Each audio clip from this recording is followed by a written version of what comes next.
Salut chers combattants, c'est le Banin de Yili. Alors ce matin, n'est-ce pas, j'ai un numéro tout à fait particulier. C'est une fois de plus sur le boycott. Alors notre brave combattante Rosange Ndjimeni, qui a été déférée à la prison centrale de Bananté, nous dit-on aujourd'hui pour des raisons suivantes. 1. On l'accuse de fraude électorale. 2. On l'accuse de rébellion. Fraude électorale pour quelqu'un qui ne participe pas aux élections. Cela crée quand même un précédent. Fraude électorale pour quelqu'un qui promouvoit, ou bien quelqu'un qui fait la campagne pour le boycott des élections. Qu'est-ce qu'on n'aura pas vu en Sardinavie? Qu'est-ce qu'on n'aura pas vu? Eh bien, Rosange Ndjimeni est également accusé de rébellion. Parce que donner son opinion au Cameroun, tant qu'elle est classée comme contraire à celle des turiféraires du régime, cela s'appelle désormais rébellion. Donc, si je me lève et je dis aux gens, n'allez pas au travail aujourd'hui, c'est rébellion. Si je me lève et je dis aux gens, n'allez pas voter aujourd'hui, c'est rébellion. Et encore, je n'ai forcé personne à ne pas aller voter. Je dis aux gens, pourquoi est-ce qu'il ne faut pas aller voter? Justement, par là des raisons pour lesquelles il ne faut pas aller voter. J'ai remarqué, constaté, que nos chers combattants ont pris la peine d'écrire nos votes un peu partout sur les murs. Continuer le travail de sensibilisation. C'est très important. Très important. Nous sommes en mi-semaine, passé peut-être la mi-semaine là, mais ce travail paye ses fruits. Maintenant, le RDPC sponsorise la fraude électorale de deux manières. La première manière, c'est dans l'organisation des élections, où le RDPC décide de faire des bulletins multiples plutôt qu'un bulletin unique. Où le RDPC décide, au lieu d'économiser de l'argent, mais de dépenser 10 fois, voire 5 fois ce qu'ils auraient dû dépenser dans un bulletin unique. Alors, ça c'est la phase 1, n'est-ce pas, de la fraude, de la corruption directe. La phase 2, c'est que dans les meetings où vous avez vu des responsables du RDPC s'exprimer, le meeting s'achève par une enveloppe. Hier, on parlait d'une enveloppe de 4 000 ou 5 000 aux enseignants. Chers Camerounais, ça fait 20 ans qu'on vous donne pour salaire de 5 ans, 5 000 francs.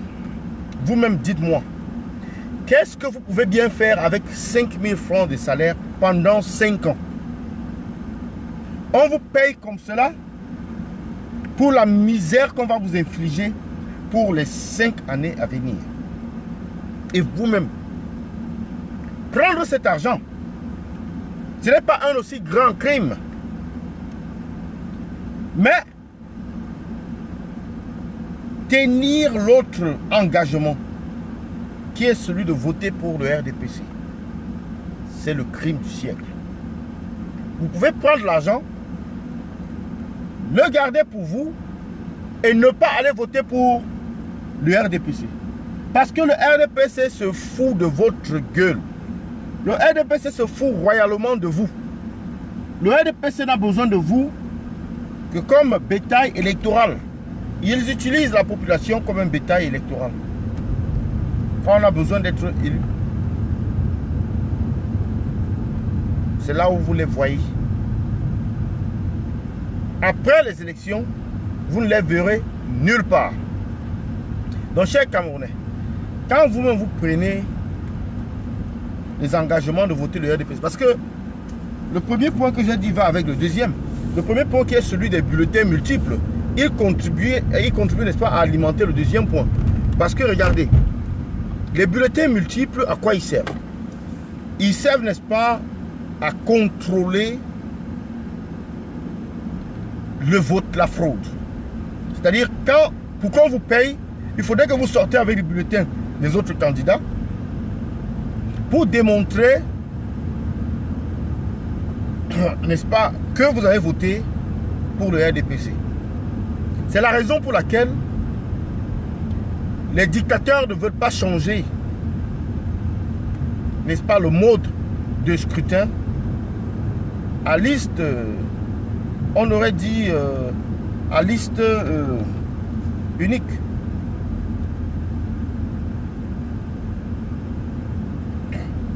Le mode de scrutin à liste unique, où il y a une liste unique pour tous les candidats. Eux, ils préfèrent des listes multiples parce que dans certains bureaux de vote, il n'y aura même pas suffisamment de listes pour un autre parti. Vous entendez souvent cette histoire-là, on vous dit les bulletins de tel ou tel parti sont finis. Et on continue l'élection comme si de rien n'était. Cela s'est déjà produit plusieurs fois. Voilà autant de problèmes que suscite ce système, qui est un système qui ne devrait exister nulle part au monde. Nulle part. Même dans la plus féroce dictature. Ce système à bulletins multiples ne devrait exister nulle part dans le monde. Mais les sardinards, ils se réjouissent d'avoir un tel système. Parce que ce système favorise la fraude, ce système favorise le flou, ce système les permet de contrôler, n'est-ce pas, le vote à leur manière. C'est pourquoi, une fois de plus, chers combattants, chers brigadiers, je vous dirais de ne pas aller voter ce 9 février parce que ce vote est déjà décidé en amont. Les résultats de ce vote sont connus. Il n'y a aucune surprise à attendre, n'est-ce pas, de cette élection. Le RDPC aura ses 130 et plus sièges à l'Assemblée nationale. Les partis alliés vont venir compléter ça et ramener ça peut-être à 150. Et puis la soi-disant opposition qui reste dans le jeu va peut-être se partager les 30 sièges qui sont là. Si c'est cela qu'on appelle une élection, alors, chers combattants, ça ne vaut pas la peine de s'y investir. Ça ne vaut pas la peine, n'est-ce pas, de légitimer une telle mascarade. Ça ne vaut pas la peine, n'est-ce pas, de crédibiliser une telle souillure. C'est pourquoi vous ne devez pas mettre votre nom dans ce charbia qu'on appelle l'élection. Ces fausses élections-là. Donc, boycott total. Boycott actif. Boycott. Boycott. Zéro élection. Zéro élection. Donc j'en ai terminé pour ce matin. Et j'en profite là pour saluer Janvier Touga, ouais. Salut depuis Birmingham. Et tous les autres combattants. Le combat continue, c'est jusqu'à la gare. La passe est à vous au Canada et aux États-Unis. Le Canada d'abord, et puis les États-Unis par la suite, pour accueillir le président élu, relever le défi, un peu comme on l'a fait ici en Europe. Vous avez vu comment la barre a été ici haute là, et chaque pays ou chaque endroit qui doit accueillir le président élu doit s'efforcer, n'est-ce pas, à relever ce défi-là, à battre le défi de la place de la République à Paris. Donc, j'en ai terminé pour ce matin. Bonne journée à vous et à bientôt. Bye bye.